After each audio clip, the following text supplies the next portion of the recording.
everyone is tired of hearing it. The 2024 draft is one of the weakest in a long time. Or at least that's what the media says, right? We recently talked about 3 players who had the potential to save their class. Because of the new rule change. Shepard tipped it away for the steal, and he'll pay it off. We talked about how Reed Shepard, Rob Dillingham, and Dalton Knecht were 3 prospects with the ability to exceed all expectations. But the truth is that this draft, despite what people say, is much deeper than it seems. I mean, the main reason many people have had lower expectations for the 2024 class has been the lack of star power. Something that makes sense considering that players like Zachary Risacher or Alexandre Sarr, who have been picked in the top 2 picks, seem more capable of becoming elite role players than superstars. But in the depths of the draft, there are certain players who can, with the right conditions, become totally differential players. Today, let's take a look at 3 more of those cases. The Detroit Pistons have proven to be a rather dysfunctional franchise over the last decade, or perhaps we could say over the last 2 decades. Their draft night decisions have always provoked a lot of dissatisfaction among all fans. Stanley Johnson or Killian Hayes are good examples. But this year, there are a lot of people who agree that they made the right decision. Why? Well, Ron Holland is a player with a lot of potential. We're talking about probably the most athletically gifted player in the entire draft. Not only that, but his frame is quite impressive. The wing offered some encouraging results at the combine with a height of 6'6.5" without shoes and a wingspan of 6'11". Of course, this frame coupled with his athletic abilities suggests that Ron could be a player with tremendous defensive upside. Deflected and stolen. Klintman running, throws it up. Holland! But let's be honest. Nobody invests a pick 5 in a draft for a defensive specialist. Ron has many other characteristics that make him one of the most special prospects in his class. Holland is probably the best pure slasher in the draft. His first step is devastating, and he is tremendously quick with the ball in his hands. So, we can expect Ron to be a tremendously dangerous player in transition in his first NBA games. I mean, he can get to the hoop faster and higher than virtually any defender in the league, but his offensive contribution doesn't stop there. Last season, the wing played for the G League team, Ignite. Unlike many players in the draft, he was playing professional basketball before he even came into the league, and his competition was players of all ages. And he had a great season, scoring 18.5 points, grabbing 6.7 rebounds, and dishing out 2.8 assists per night. Stats that of course were accompanied by impressive numbers on defense, as Holland has averaged 2.1 steals and 1.1 blocks per game at Ignite. But then, how did he fall to 5th pick in a draft like this? Well, the quick answer is because of his terrible efficiency from long range. With more than 3 attempts per game, Holland has only been able to score 24% of the 3-pointers he has shot. However, the player has shown a great willingness to work on his shot in a multitude of contexts. He has shot off the dribble, both from mid-range and beyond the 3-point line. Here's Holland, with a crossover, step back to the 3, hey down! And has managed to score difficult shots all season long. His other kryptonite may be even more troubling though. Ron has shown poor court vision in the G League. That is not only something that the numbers tell us, as he has committed 53 turnovers to get 42 assists during the season, but the eye test indicates that his decision-making has a lot of room for improvement. His tunnel vision cost his team a lot of points last year. However, shooting and decision-making are 2 areas where players can improve during their basketball career. If he can do so, Ron's ceiling could be close to that of a player capable of being selected for the All-Star game. And speaking of prodigious athleticism, we have to talk about another player who has also been Ron Holland's teammate at Ignite. The Chicago Bulls are in a tortuous period. During this offseason, they have let go of one of their stars, DeMar DeRozan, who is headed to Sacramento. And it also seems that they are quite interested in finding a way out of their other offensive star, Zach LaVine. So the rebuilding process in Chicago seems imminent. And to start building the foundation, the Bulls drafted Matas Buzelis 11th overall in the 2024 draft. But why is the Ignite forward such a special prospect? The most obvious reason is also his athleticism.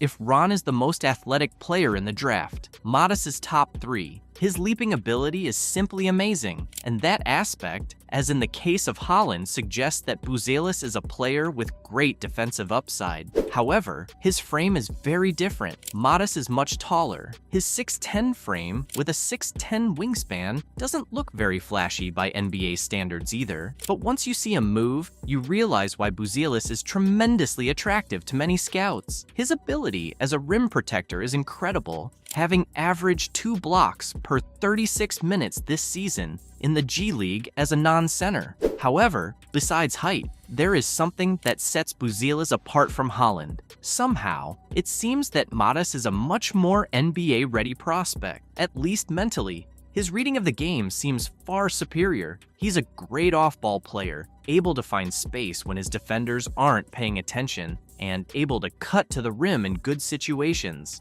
The fact that he is a real threat without the ball in his hands makes him a very valuable asset at the next level. But like all prospects, Buzelis has different vulnerabilities that can stall his game in the best basketball league in the world. One of them is very similar to Holland's, and that is his outside shooting. In the 9 games he played at Ignite, despite being a very small sample size, Matas did not find any consistency. In fact, the forward could only score 22% of his 3-point attempts per game. But the truth is that his form, which also has a high release, looks pretty good. So we should expect these percentages to increase at the next level. However, from mid-range, Buzelis is quite reliable. He can score off the dribble, and his footwork is pretty polished for his age. Another of Buzelis' weaknesses is his ability as a creator. At the moment, he is not that powerful a player with the ball in his hands. Market stolen by Darland. Buzelis out ahead. It's showtime! So despite the difference in frames, Matas and Holland have quite a few aspects, both positive and negative, in common. Lastly, one player I want to talk about in this video is Kyle Filipowski. Yes, I know what many of you are thinking. The drama and controversy surrounding the center in the hours leading up to and following draft night was pretty serious. Not only is the kid not speaking to his family, but it appears that he has been dating a woman who has kidnapped him from his circle. A woman who, by the way, is 6 years older than him and has been dating Kyle since he was 15 or 16. But beyond that, all the scouts say that his talent was much more suited to the first round of the draft, or even lottery positions, than to the position Filipowski fell to. A 7-foot center who has become one of the most important pieces at Duke has fallen to the 32nd overall pick in the draft, after averaging 16.4 points, 8.3 rebounds, and 2.8 assists per night on 51% shooting from the field and 35% from 3-point range. Filipowski fell to the 2nd round on draft night despite being invited to the green room. Was there a reason for this to happen beyond the controversy? Certainly not. Filipowski is not a slow center. He is not a case like Zach Edey, who ended up being drafted in the top 10. Kyle is a good perimeter defender, with good lateral quickness, and capable of switching onto smaller defenders. In the game. Oh, erased. Philip.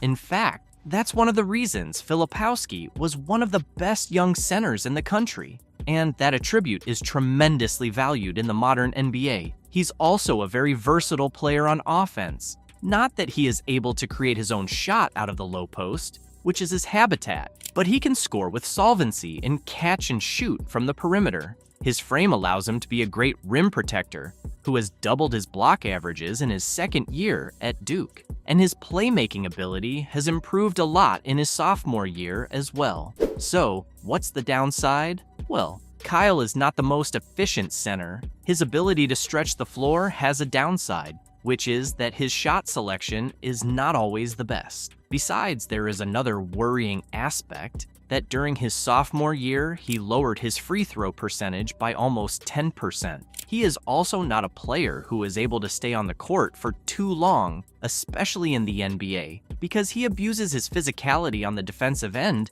and that causes him some foul troubles. But beyond some details that can be polished, Kyle has all the tools to become a good center at the next level. Only time will give us the answers we are looking for. Maybe these three prospects, who have the tools to succeed in the NBA, will not be able to develop as needed to become a starter caliber player in the best league in the world. Or maybe they will be able to polish these aspects of the game to become differential players. Clear out for Kyle Filipowski.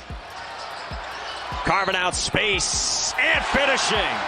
But what is clear is that these three players have the opportunity to help their franchises in different ways, to help rebuild a system that will allow them to return to the league's elite. And if you enjoyed this deep dive, don't forget to hit that subscribe button. We're always breaking down the biggest stories and trends in the NBA, and you won't want to miss our future videos. And hey, while you're at it, smash that bell icon too. That way, you'll be notified as soon as we drop new content. Trust me, with how quickly things change in the NBA, you'll want to stay up to date.